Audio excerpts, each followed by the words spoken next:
sama ini tiba dalane kok. Lho jalan sampai kok.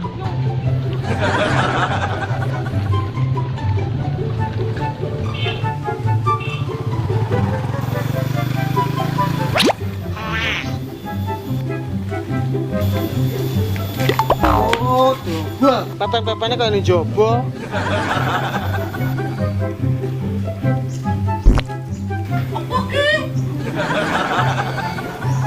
Oh, jebule ning kene nek ngkremi. Pakno le musuhmu mingko.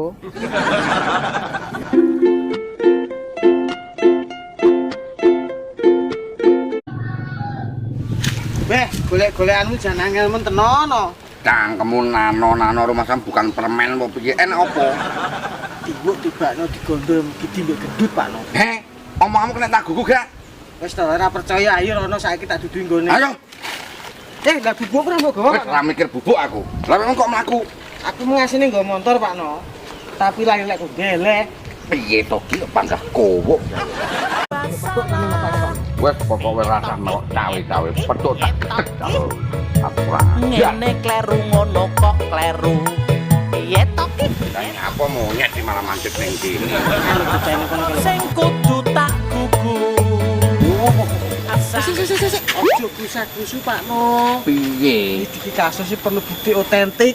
Ibaratnya Pakno ya, mancing iwak, aja sampai banyune butek. Akuarium lebih. Iya to Ki, jan geding aku.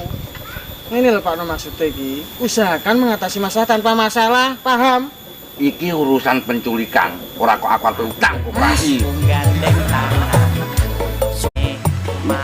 Jarak aku, kok sampai terjadi anakku Halim di luar nikah, tak pateni kabeh. Mati aku sayang. Iya lek tenan to. Tak gocene Pakno ya. Yo, dek nanya. Pun Pakno. Monggo Pakno, kon ready nih. Aduh, kok gedeng aku. Asa jane. Aduh. Iya to Pakno. Lah iki nyapa to, Nyok? Raiku mbok bodhem ini. Aduh. Lah iki dalan rayu mbok uwar lho.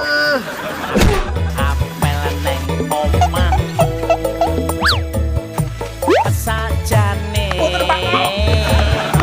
Aku pengen koyo liyane malam minggu. Aku gandeng tangan.